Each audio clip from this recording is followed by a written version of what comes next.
Listeners, good morning, colleagues and friends. This morning we've got a great young man. His nickname is Muttley.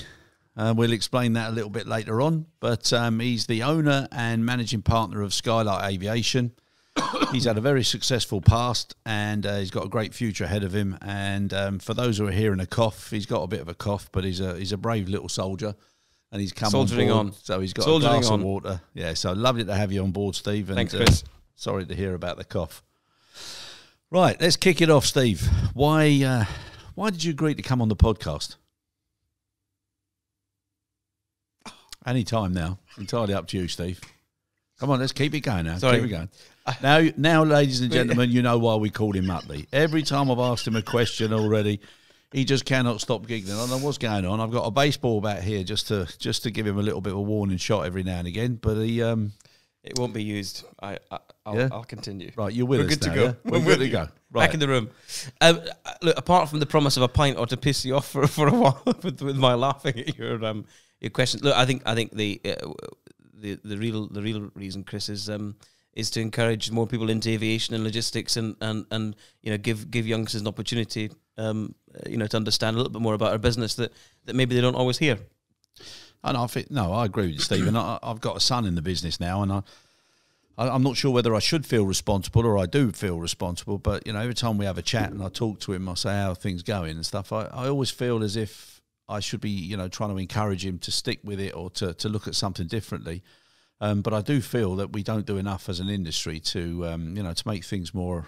I don't know what do you want to call it? Make things more more exciting or more realistic or why we're doing things. But I worry sometimes that we're not bringing enough youngsters into the business. So hopefully through this and many other podcasts, we'll be able to get people to have a different viewpoint on the industry. I agree. Now, as a consultant, obviously it's very difficult. I know that from doing so myself. How many full-time consultants have you got with you, Steve? No, we've got about 5 or 6 kind of full-time, but we leverage, I guess, the experience of those that have got a few war scars, from their time in industry. Generally, been around for a while, because the consulting we do is sleeves rolled up. So as well as a full-time kind of a team, we pull on another set of resources when required for project work. And what would you say? What's the one common denominator or one common trait that you look for in somebody who has to go out independently, sometimes on their own, sometimes as part of a team? What do you look for somebody who's representing you?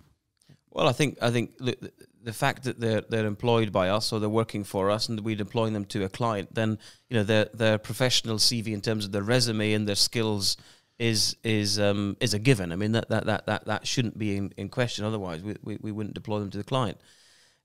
So moreover, I think it's much more about actually being able to take people with you. There are a lot of consulting firms out there. I mean, it's a fairly competitive space. We're a very small firm, in comparison to some of the big 4 or 5 that are out there. But we generally don't compete in their space because most of the people that we employ are all sleeves rolled up. Yeah. Who have they're the ex-chief pilot of British Airways, or they're the ex-chief commercial officer at EasyJet, or the ex-head of operations at AirAsia, etc.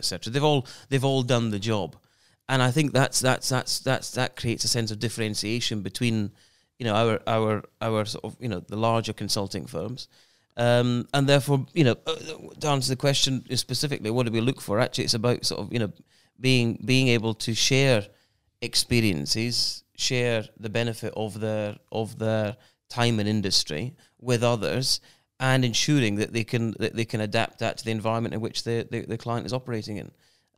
It's all very well taking somebody out of British Airways and putting them into a startup airline in Nigeria, or a sort of a transformation exercise for a carrier in Cambodia might well be very different. So the skills are obviously transferable, but actually it's much more about the approach. And I think having the right approach, listening to the client also is hard. You've got lots of client consultants that talk. It's sort of exhibit number 1 sitting right in front of you, but actually being able to share that and listen and empathise and understand the problem before going straight to solution mode is important. So that's kind of the cross section of what we're really after. Okay, like anybody looking at you, you obviously you're someone that should be used for moisturising creams or the youth of today remaining the youth of tomorrow. That's very kind of you. No, you look good, but you do look young. It's just after a week in Greece, Chris. Yeah, no, we'll come to that. But you do look young. So now some of the people that you've just mentioned with regards to your consultancy team, they would be a lot more mature. They'd probably be around my age or stuff. Yeah. How do they accept you, and what do you do that makes them sort of, you know, look to you or give you credibility or credit or respect? Well, looking young, it was once a good problem to have. Wasn't always the case when sort of walking into the bar and you're the only one in the group that was asked for ID. That was rather disappointing. That was last week, was it, on holiday? That's right. That's right. I still get asked in the US for a passport, of course, but that's another story. Look, I guess I've had this problem for years, Chris. It's not a new problem. It's not going to go away because it's all relative to the others that we're working with. As they get older, I get older, but my face doesn't tend to reflect that. A bit of Dorian Grey, yeah. Well, yeah. What was it? Benjamin Button. This sort of aging reverse. I mean, I remember a story when I went to. I used to work at EasyJet, as you know, and I was a regional manager for Central Europe. And it was at the same time that all the new countries had acceded to the European Union in 2004. And I remember going over to Estonia. And this EasyJet were launching operations into Tallinn from Stansted. And I remember meeting the operations director who was there off the, got off the aircraft. And this guy's in a sort of long black leather trench coat. Apart from thinking I might not never be seen again.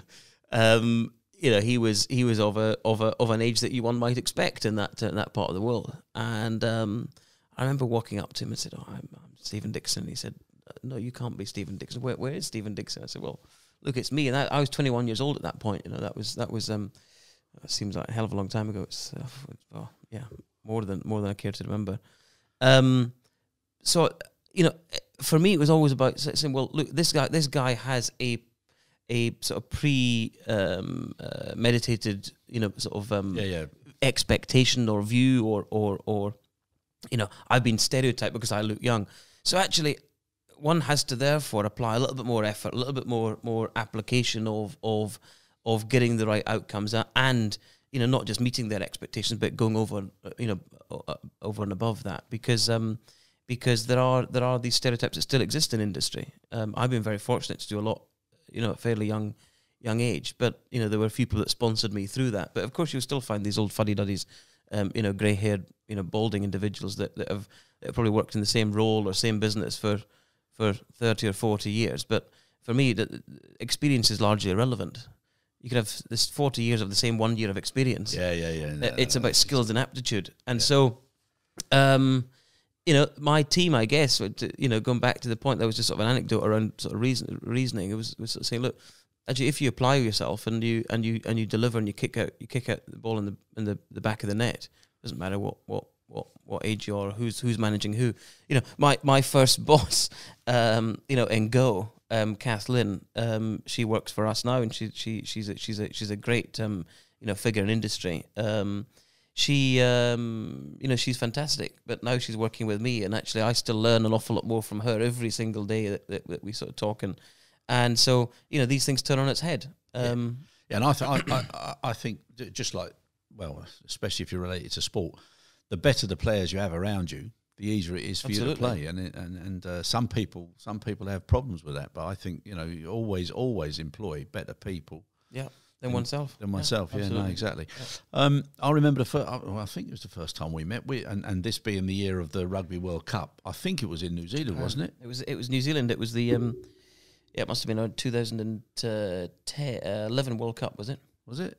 Yeah, must have been around in Auckland. Yeah. I think the final, France, New Zealand. Yes. France, and I thought France were going to. Yeah, New Zealand won, but France was put on a good show. Yeah, right. My goodness me, they did. Yeah, real late bloomers. But I remember being very, very impressed then. And I think the first time we met was in a Chinese restaurant. My drinking ability? No. Your memory. Yeah. Your memory and the way you were good with people's names and facts and figures. Yeah, names mean a lot. Names mean a lot. I thought, my goodness me, how'd you do it? It's incredible. Absolutely incredible. So now, at an early age, was it something that you always wanted to do, or how did you get into the industry first? I think I had a flying lesson. That's what got me interested. I mean, I'd been interested in aviation, more generally, but I had a flying lesson for my 14th birthday that my parents paid for, and so it was a little Cessna 152. I think I had 45-minute trial lesson, they called it. And after that, I was kind of hooked. I said, I want to go again. I said, well, you just landed. I said, well, let's go again. So off we went again. And so my father just put his hand in his pocket again.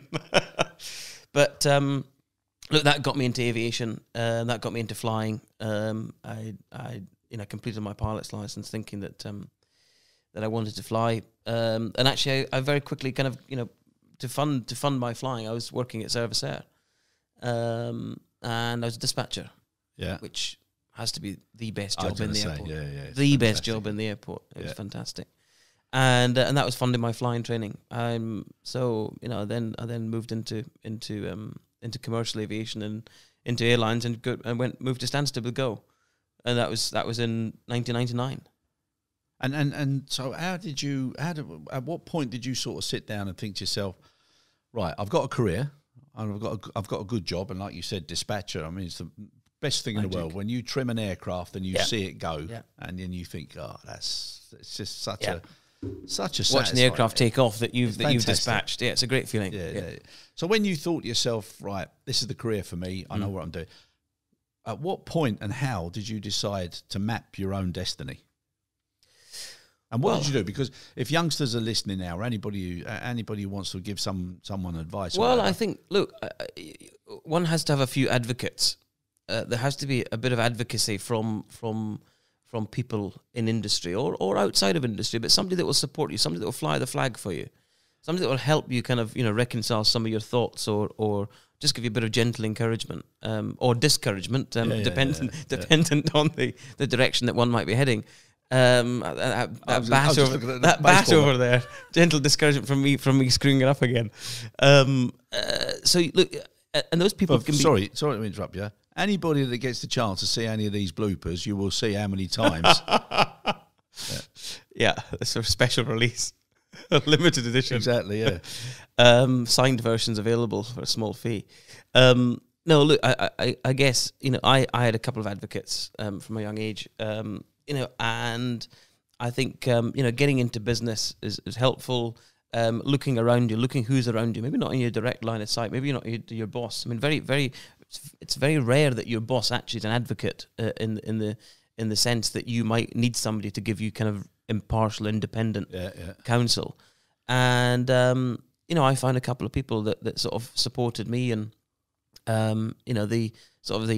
my habitual, lateness from my 5 a.m. starts were broadly accepted because I was doing things on the other end of the spectrum, working, into the night or working extra shifts or doing extra time, and so people make kind of I wouldn't say that not tolerance, but people are understanding if you input. So the odd mistake along the journey in your career will be forgotten, and it will also be used as a learning, of course.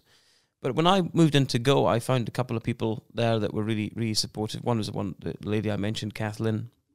And then, of course, Go was run by a lady at that time by the name of Barbara Cassani, who was the CEO of Go. And she was another strong sort of supporter of mine. And you don't necessarily know it, but there are behind-the-scenes things that happen that you can work it out in later years.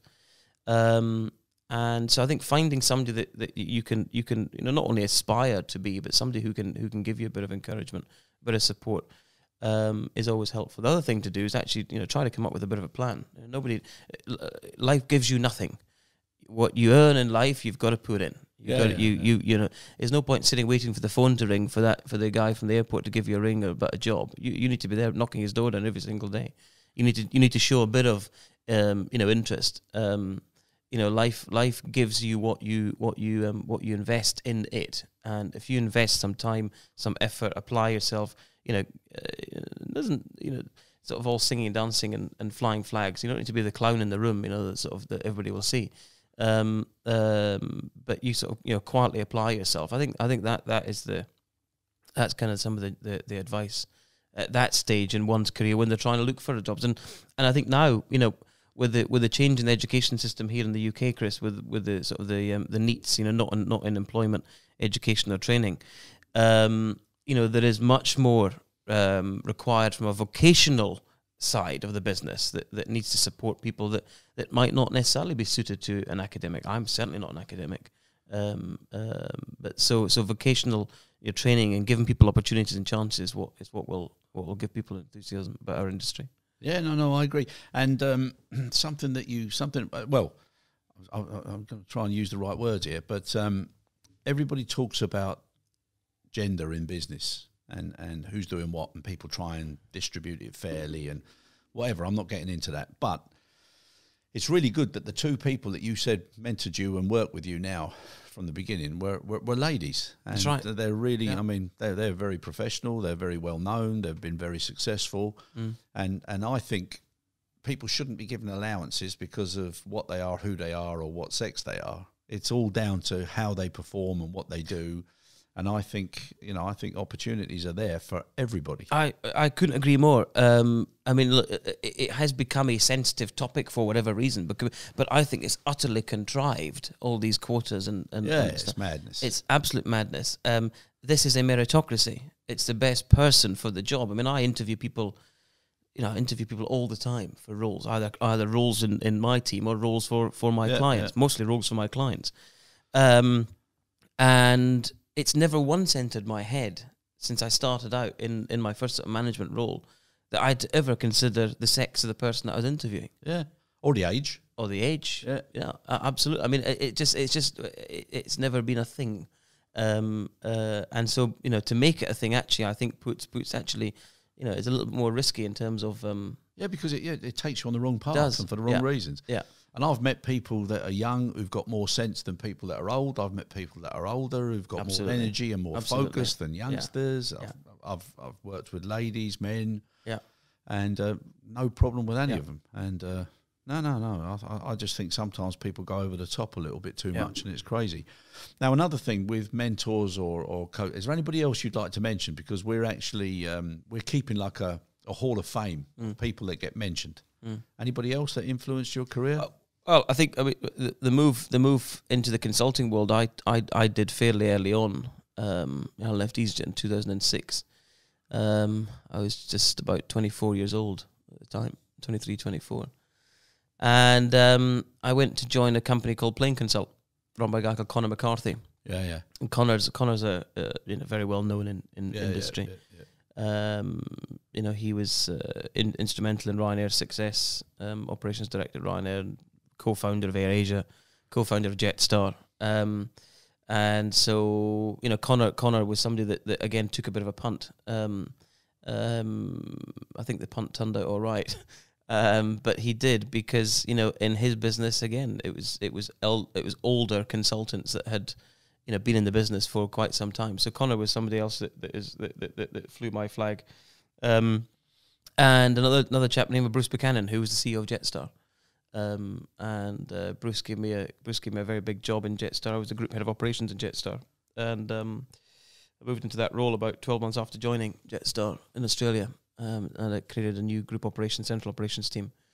And Bruce was great. He was a real kind of dry but very capable, very smart, very intelligent chap that again was a flag flyer. So that I think those people are they're few and far between. Yeah, Chris. I agree. You don't find them all the time every day, and nor should we.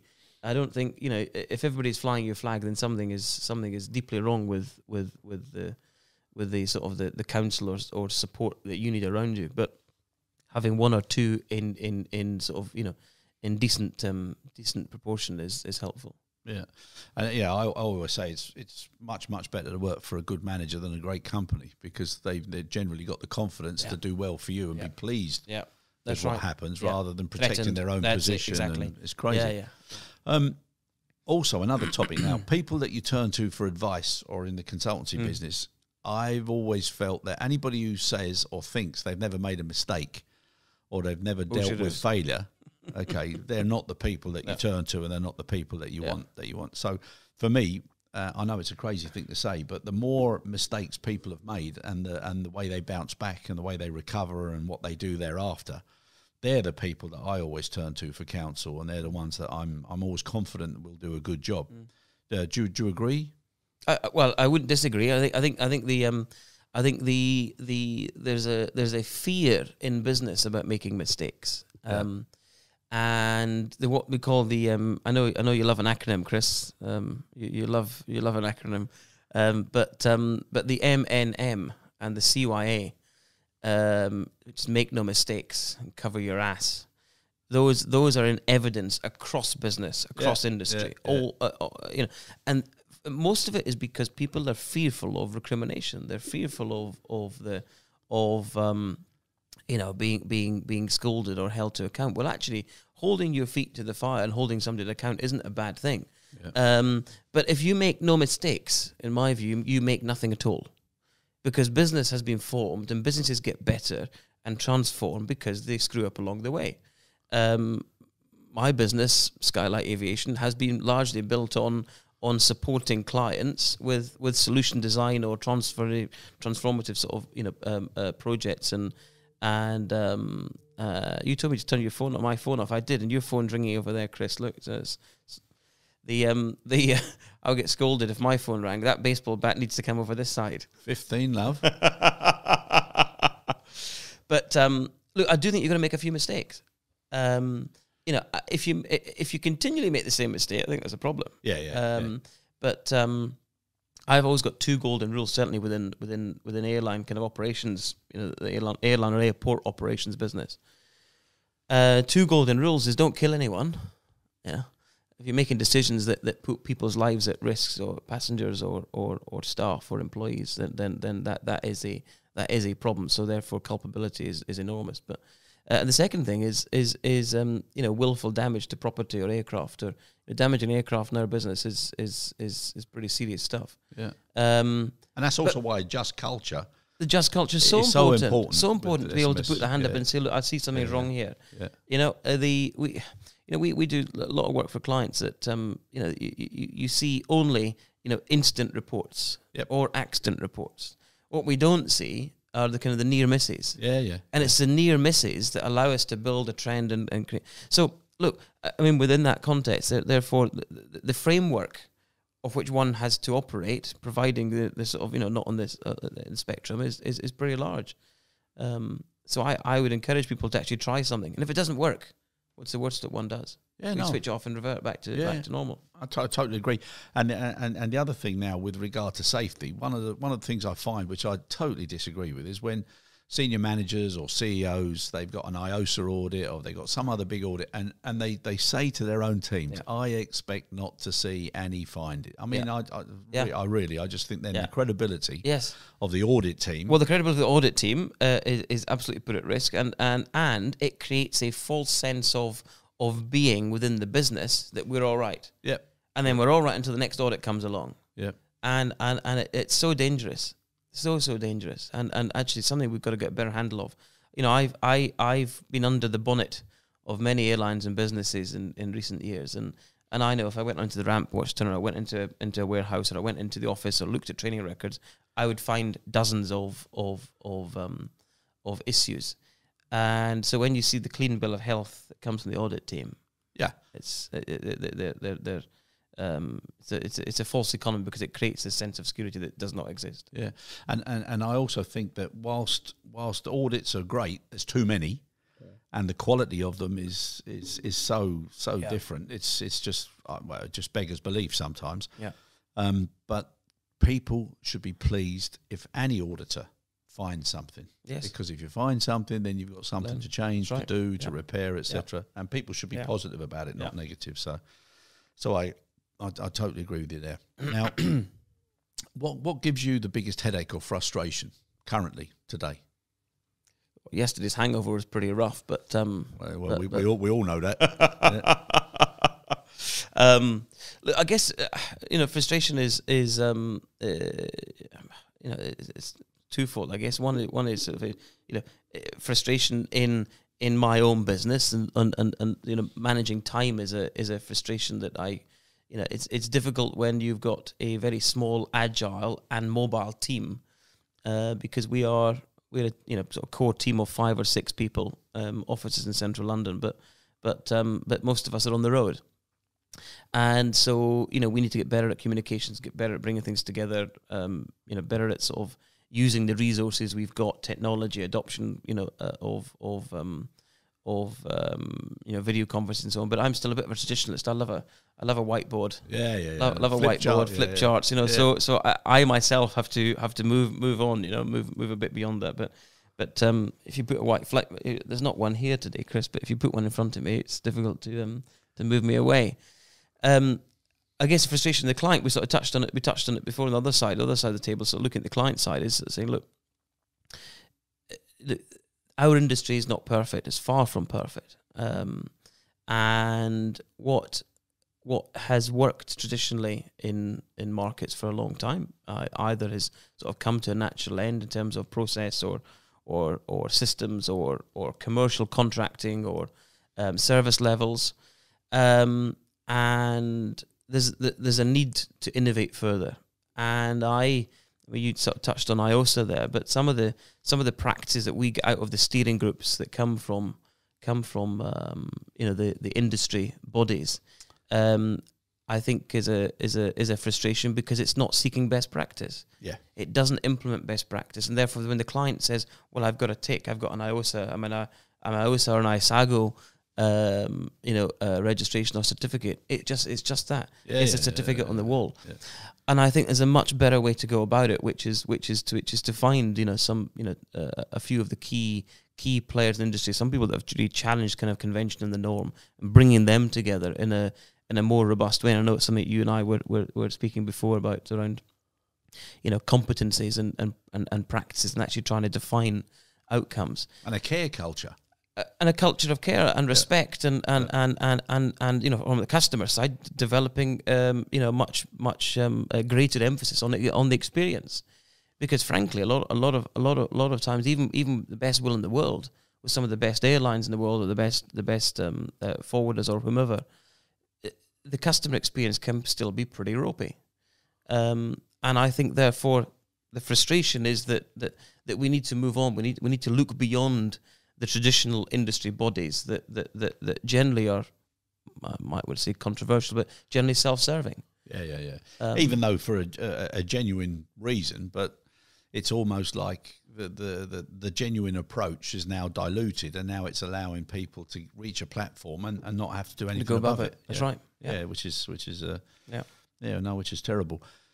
Okay, so frustration. What's the biggest challenge you've had recently, Steve, and how did you overcome it? Either as the man who's responsible or as a team. I think getting people into the business is the succession side of things. Yeah. All very well. Core team works really well. The sort of dichotomy that we always face is there's a constant stream of work in the business. And it's geographically suited because we've got bits of work that is around the world, here in Europe, in Asia, down in Australia. So it's well suited to mobile people.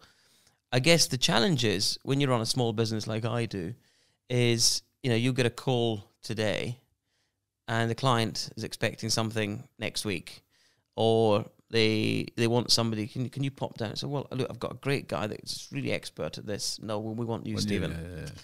That's a challenge. That is a real challenge. How do we overcome it? Well, actually, it's over time. It's a slow burn. It's not a quick fix here. And so you build credibility with the clients. Of course, you bring some other people into the projects that you can, so you get more visible. And you sort of then start to bolt on these what I call associates. People that are maybe working 50% of the time for me and 50% of the time elsewhere, or a few days a month, or whatever suits. And they build trust with you. The client builds experience and they build credibility with the client, and they can deliver, and they're kicking the ball in the same net that you're trying to kick the ball in. So I think it's a slow burn. It's about building trust and building connection with people. But most of the people that we've got working for Skylight are they're all connections. They're all connected in some way. I mean, you always say in human life it's sort of it's 5 or 6 years separation. Yeah. Actually, in aviation, I think it's one. Yeah. Somebody definitely always knows somebody. Yeah. We spoke earlier. You just come back from vacation. Where were you? I was in Santorini. Oh, I love Greece. Yeah, beautiful island. Yeah. So my father said yesterday, I'd been to some pretty exotic places on my travels, mostly for work, and I'd never been to Greece. I can't. It's pretty sinful, but it was delightful, absolutely delightful. And where actually did you go? Because obviously it's a small island, and wherever you are, you need to be related to a mountain goat. Yeah, that's right. So I mean, thank goodness for that, because the food that I ate, I've sort of put on 3 kilos since I arrived. So we stayed in Carini Suites in Ia, which is a beautiful old village. So picture postcard sort of picturesque. Whitewashed old Greek houses down the mountainside. It was utterly delightful. A lot of steps up and down. Yeah. We've got a 2-year-old, and so it's pretty hard work in the steps. So trying to stop him from going over the side is a constant challenge. Keeps you on your toes. And what made you pick that particular? Or was it a hotel or? It was an hotel, beautiful hotel that my wife found, Chris, because I'm not. I don't have the delegated authority to choose hotels for personal travel. I managed to choose them for business, but my hotel choice would not have been to the satisfaction of the other half.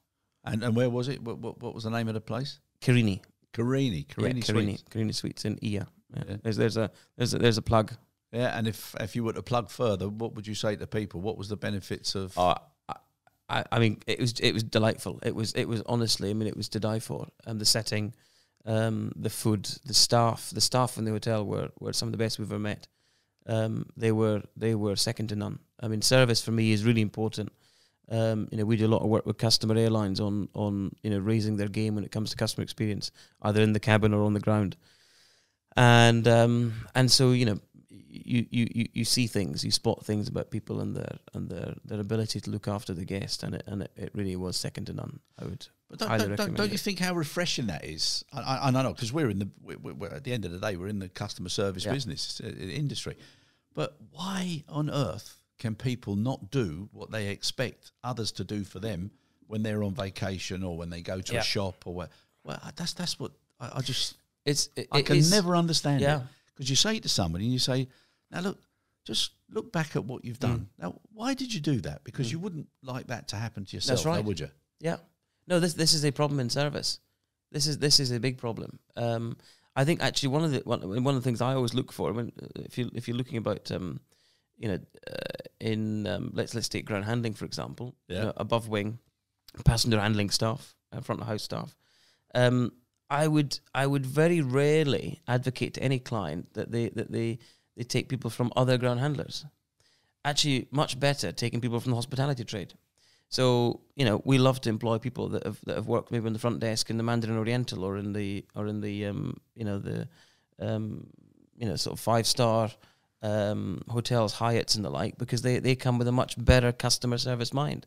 In aviation, why do you think that is? Is it down to training or? I think training is a big part of it. I mean, if you look at the MO or Shangri-La and these sort of brands, they really get it very right. But I also think it's more than that. I think it's about culture.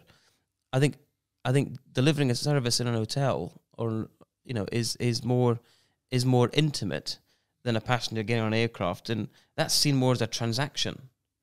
I also think that that flying has become a commoditized purchase for most people. With the advent of low-cost carriers, flying is a commodity.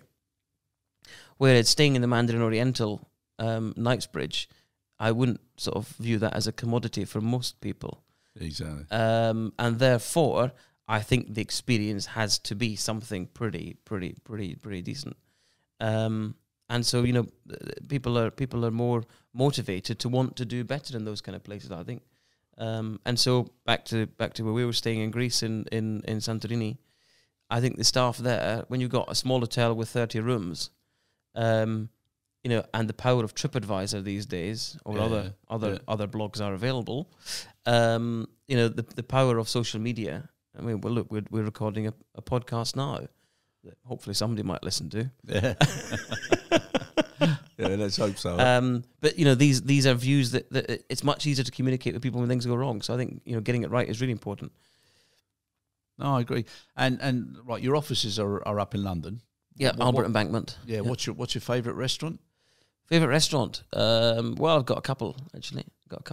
So Signor Sassi in Knightsbridge probably is number one. So cracking Italian. And we're at Hakkasan last night in Bruton Street. Little factoid for those not aware. Bruton Street is in Mayfair. A restaurant's called Hakkasan. There's a blue crest outside. And for those overseas, outside the UK, blue crests on the building are generally for places of national or historic interest. And the Hakkasan building is where Queen Elizabeth was born, as was Princess Elizabeth then to her parents. Yeah, very good. Yeah, King George VI and Queen Elizabeth. Yeah. Stephen, so I'm always learning, and that's every day's a school day, Chris. Every day's a school day. Yeah. Now, your time. How do you spend your leisure time, and how do you sort of balance between what you're doing? Because obviously you're there 24/7. I know that. I've worked with you. We've worked together in the Middle East. Yeah. You're 24/7. So how do you break up and give the family some time and then a bit of leisure? What do you do in your leisure time? How do you balance? I think it's important. Well, leisure time. Look, it was very topical. We just came back from Greece, so we had a nice week in Greece. I took my laptop, but it never came out. Apart from with the poached eggs on the picture. That's right. That was the iPad. I was reading the Daily Telegraph. I was trying to keep up to date on the politics, politics movements, which is also very topical. Poor old Theresa. Look, I mean, I guess getting the balance. It's all about getting a balance. When you run a business that's your own, switching off 2 weeks holiday, like the checkout clerk from Tesco's can do. Well, they'll go off to Tenerife for 2 weeks, and they don't have to sort of think much about the next customer waiting in line. I do. And so I think, given the family amount of time is fair and reasonable, because I'm on the road so much, and family time is really important. It's not time you get back. And with a little lad, who's a very active 2-year-old, most of my time's taken up with him. So I think spending leisure time either at home with the family. There's nothing better than actually being in the UK. I love being in the UK at when the weather's nice, because we split our time between Malaysia and London. But otherwise, I enjoy what anybody else does, kind of socialising, drinking, reading, walking. We live near Battersea Park, so we've got beautiful parks to walk around there. Office in Albert Embankment, walk along Embankment on the River Thames. That's a pretty nice way to spend some time. No, it is, especially with the weather like now. Yeah. Reading. What's your favourite author, book? Don't really have a favourite author. What book? What book? Right now, I'm reading The Secret Barrister. Which is a kind of it's written by a barrister who's an unknown fella. Title might have given that away. Sort of state the obvious, Stephen. And it's about life in the UK judiciary, the judicial system, and it's very enlightening. It's very fascinating. So it's written, sort of first person point of view, but no, it's very, very good, very decent. And if you were writing a book, would it be fact, fiction, biography? I'm more of a non-fiction kind of fella. Yeah. I like fact. I never really got into sort of PD James and all this kind of nonsense. But if you were writing a book now, what would it be about? Do I have the time to write a book? I don't have time yet to write a book, Chris. I need to wait a few more years, then I'll write a book. But any ideas? What do you think it would be? I think there's lots of experience. I mean, I could write a amount of laughs or sort of memories that we've created along the way are pretty special. That we've had some really special times. Ever since sort of the beginning of my sort of late teen years, through to now. The most memorable, of course, was having our son. That's a pretty special journey to be on. I think that'll go down well. We'll wait a few more years. If the other half is listening. Marrying my wife as well. That was another special day. Yeah. And as far as industry or business, like memories now, shocks or funny things that have happened, what stands out? Shocks? Oh, a few things. I mean, I was the group head of operations for AirAsia, and on my watch we lost QZ8501. So all the training in the world would never, sort of establish your mental position to deal with that. I remember the phone call vividly on the 28th of December when I was in bed in London, and we lost the airplane. So that was a pretty major shock, and the after effect of that was pretty significant. There's lots of training that we do in industry all the time. On accident response and ERP and all the like, but until you actually have an accident, and so I was head of operations. I was responsible for the group of 5 airlines at that time, that was pretty tough. Yeah, I don't think nobody can say they're fully prepared, because it's an awful thing. I remember once having to do an investigation into a young lad, only 29 years of age, who died, and you sort of look at all the things that happened, and it's easy to say if only, but it's a dreadful thing. Well, I mean, I wasn't expecting that one to pop up, Stephen. So, and not to make any light of that particular story, and God bless everybody that suffered or were lost. But anything really a bit more light-hearted and up, a bit more upbeat. Yeah. Oh, I think so. There's a lot of memories along the way. As I said, I think making memories is actually really, really special. I remember I've been very fortunate to have launched 3 airlines, maybe 4. First airline we launched, Viva Airbus in Mexico in 2006. Seeing your efforts that you put into launching a new airline. I was a director of ground operations at the time, and on the 30th of November 2006, we had our first flight. That was a pretty special time. I then went on to launch AirAsia India and Jetstar Japan. Launching airlines is pretty special. You never, not a lot of people in the industry get a chance to do that. If you get a chance to do that or be involved in a startup, well, it doesn't have a startup airline, it could be any startup business. Yeah. But startup airline, seeing the first fare paying passengers get pushed back, that's pretty special. Yeah. And just to enlighten people who might not understand what pushback means, it doesn't mean that you're putting them back in the back of the queue. If you want to explain what pushback means, Steve. So Chris is about to push me back at one stage, but we're all right now. I think we've moved on from my earlier faux pas. Pushback, aircraft pushback. So aircraft, some aircraft do reverse, but very few and far between. Normally small turboprops.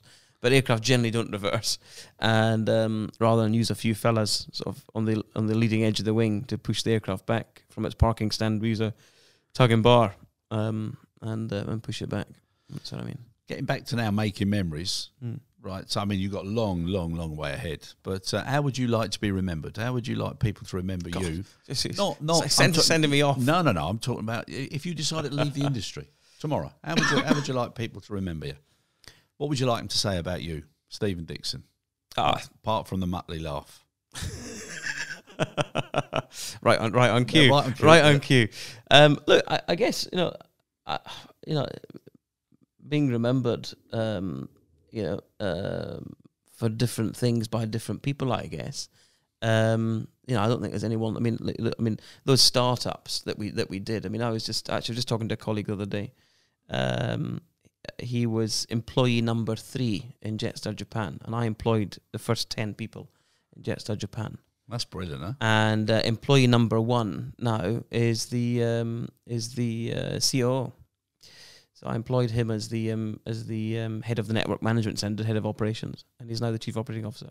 Ah, fantastic! And so when you have that sort of impact, and give people an opportunity. And they might, the panel that I interviewed them with might not have always agreed with my selection or my views. And of the first 10 that we employed, there might be 5 still there, because people that actually are involved in startup businesses are not always the ones that go on to then run the business going forward.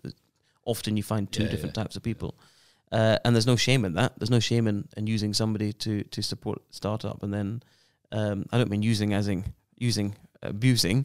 I mean, using their skills and their capabilities at the outset. but in later line they go and do something else. So I think giving people opportunities is something that I think is pretty memorable. And that if some, you know, if these guys thought who was the guy that employed me and who was the guy that gave me this chance, then Stephen Dickson, well, he was the fella. I think that's pretty nice. Oh, yeah, I think that's lovely, especially if you've influenced people to do better than they would, should, or could ever have thought they were capable of doing. I think it's a lovely thing, and obviously doing it not for the sake of getting thanks or people saying, but you just do it because that was the right thing to do. Yeah, the right thing to do, because in many cases people do forget unless they're actually, you know, put in a situation where thinking now who was it who gave you the biggest the biggest opportunity? You've mentioned several today. Yeah. Right, lovely. Now, Steve, just moving on a little bit. As far as I love Desert Island Discs. Yeah, you know, so a little bit more about you. So, what's the favourite jump up music? What's your favourite song? The one that no matter where you are, you'll always get up and have a little jiggaroo or a little prance about or whatever. Well, my favourite karaoke song, which is my favourite song. I'm certainly not a good karaoke performer, as my wife will attest to. But Viva La Vida by Coldplay is my favourite song. Yeah, yeah, and that's the one that I always think. I watched a film a long time ago, and it was about this guy who got paralysed, and they thought he was dead. You know, and he was trying to make him see that his eyes were blinking and stuff. And I always think to myself, like, what would be the record that if you were in that situation, it would just bring you out of it and make you jump up, and that'd be the one. Viva La Vida. Yeah. Excellent. Another thing now, what sort of energizes you? I mean, you're very enthusiastic, and it's lovely to see. It's refreshing. Seriously. Now, what is it that motivates you or makes you, you know, full of energy and, you know, you want to engage all the time? I've seen you when you've been ill. I've seen you when you've not slept at night. I've seen you in some awkward situations that we've both shared in the Middle East, and something happens, but you just go into automatic. Yeah. So what is that? What is that magic or that potion or lotion or motion or whatever it is? What is it? I think it's just a sense of JFDI. You know, it's just getting things done. I mean, I can't stand procrastination. Again, if my wife is listening, she'll say at home I might differ. So there's some jobs in the house that I've sort of put off. But look, in my professional life, I think getting shit done is important. You know, we spend far too long thinking about stuff and analysing and hypothesizing, and some of that's necessary. But I think getting shit done is what you know, sort of the call to arms for me, if you like, is seeing something, working it through with the client or with the team, and then switching it on or going live, and then the next day it's kind of in play, rather than what a lot of businesses do is just procrastinate. Yeah, and unfortunately, one of the acronyms that you just used there, but you used it in a word which some of our viewers might not be too impressed with, but it actually stands for some help energizes tactics, and it was the first letter of each word that you used twice. So I'll apologise in advance there. Well done, but that's always good. Love an acronym.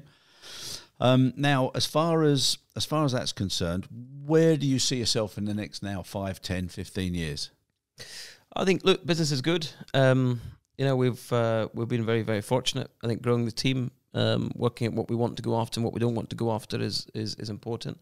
We can't do everything. You have to have a sort of a reality check on what's important and what's not. I think you know, so you know, more of the same. But I guess you know, to the power of 3 or 4 would be nice.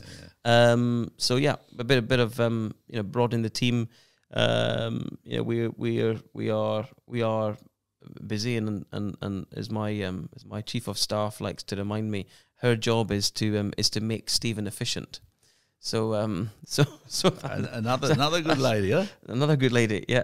She always reminds me of that. So I think you know, broadening the team and actually building some more layers so we can build the business is going to be my focus the next few years. Oh, no, brilliant. And now, as far as the industry is concerned, okay, how do you see it? Have you got any forecasts? Where do you think it's going at the moment? I mean, I think, I spend a lot of time in Asia Pacific, as you know, Asia Pacific, Middle East.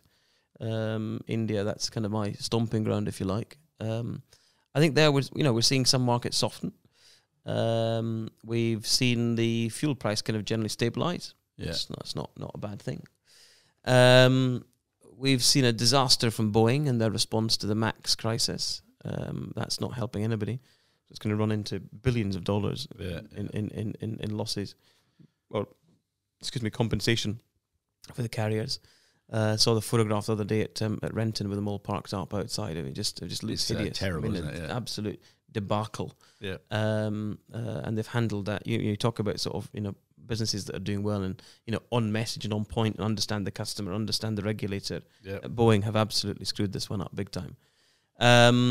I think Boeing will recover. Boeing is a great company, so Boeing should recover properly. But there's got to be some soul searching there first.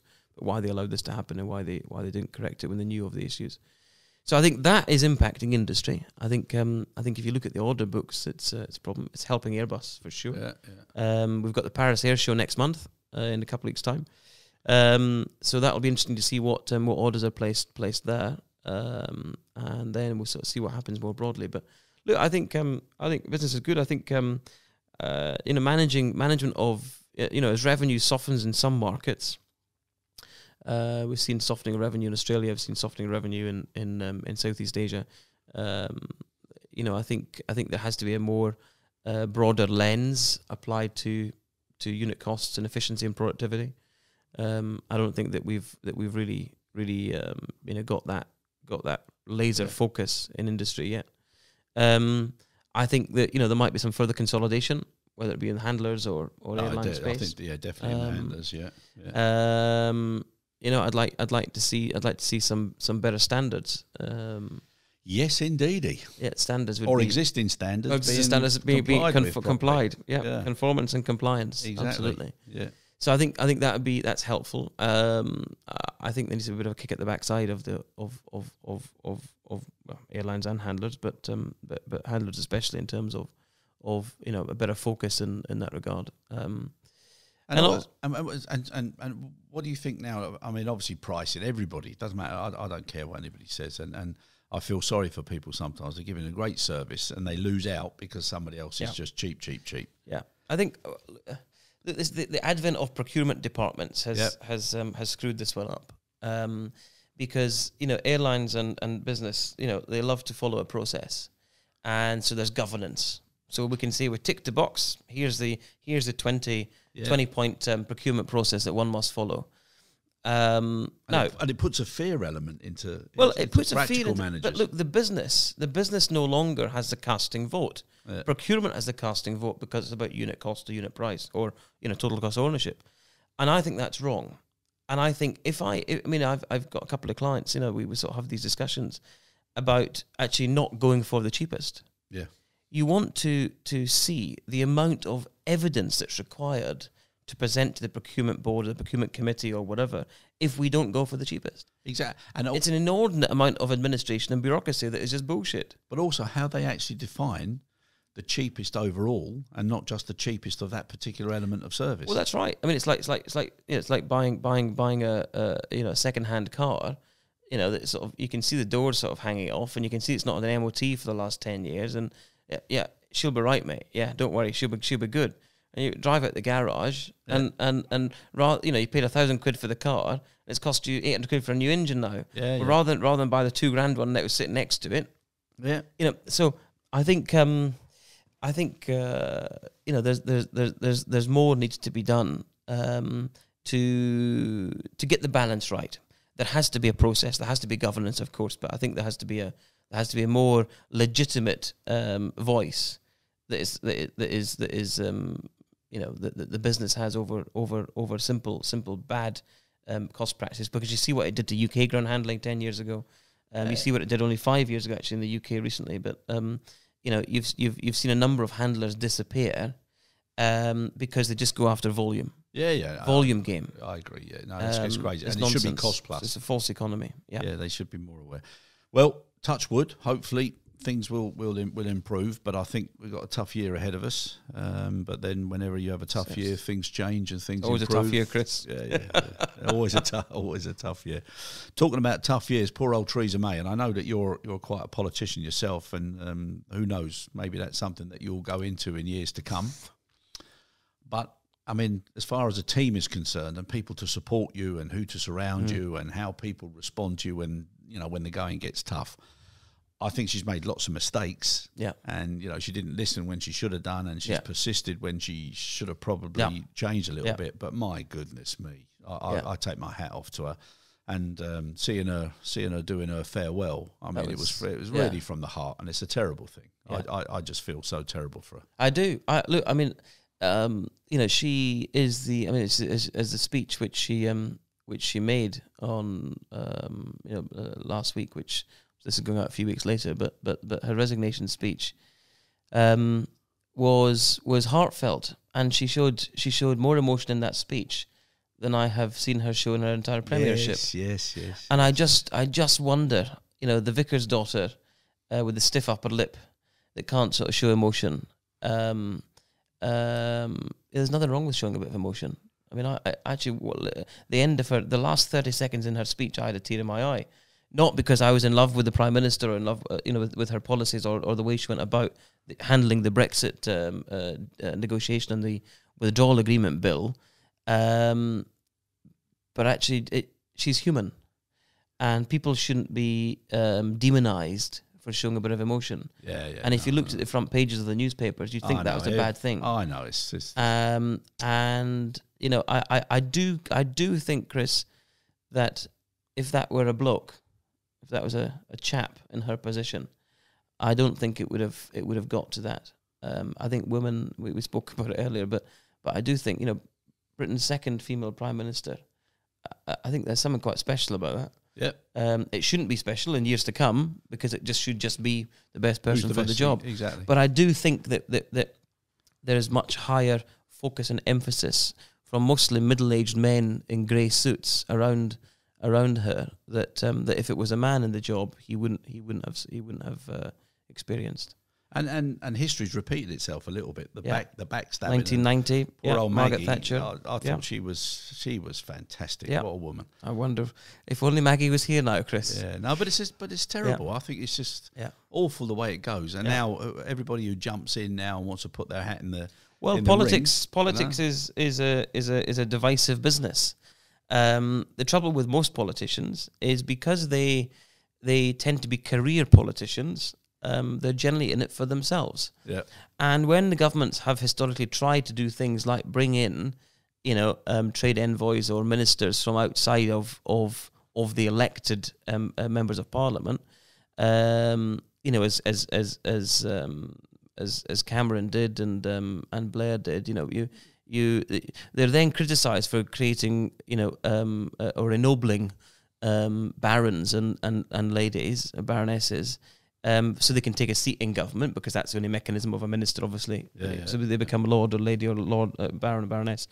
They're criticised for it because they're seeing as giving something. Actually, but when you look at somebody like Lord Digby Jones, who's the former director of the CBI, and think about what he adds to the party in terms of his experience in business and actually representing industry, and yet hounded out because a career politician that's only ever worked in Parliament, they came out of university, probably studied politics or economics, which tend to mostly be, and they go and sit on a green bench. Yeah, for the next 20 years. Yeah, I agree with you. And they've. I mean, shouldn't really say they haven't got the experience to do it, but they haven't got the knocks and the bruises and Chris, the insight. And the problem is that it's ego.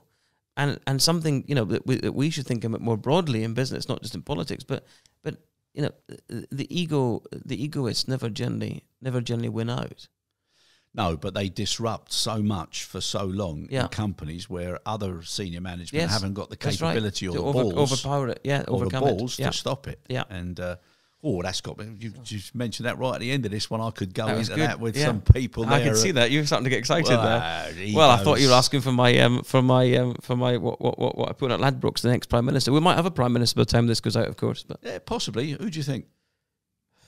Well, look, conservative leader elections are never pretty, never have been, and never will be. We can see, I think, as of today, there's 5 thrown their hat in the ring and counting. But by the time, do you think the mad blonde mop? Do you think he's going to get in there? I think he's very. Look, remember, it's 120,000 Conservative Party members that vote for the leader of the Conservative Party, and Boris is very popular with grassroots Tories. Yeah. I'm a grassroots Tory, not ashamed to admit, but Boris is not my cup of tea. So there is the odd few out there that might not suit Boris, but I think it's a shoe in for Boris. Yeah.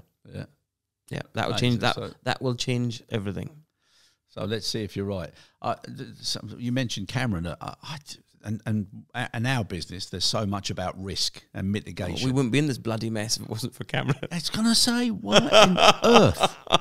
Did he give the people but why did they not Crazy. on earth put a margin of 15 or 20% spread? To have all this for 4 or 5% is ridiculous. Crazy.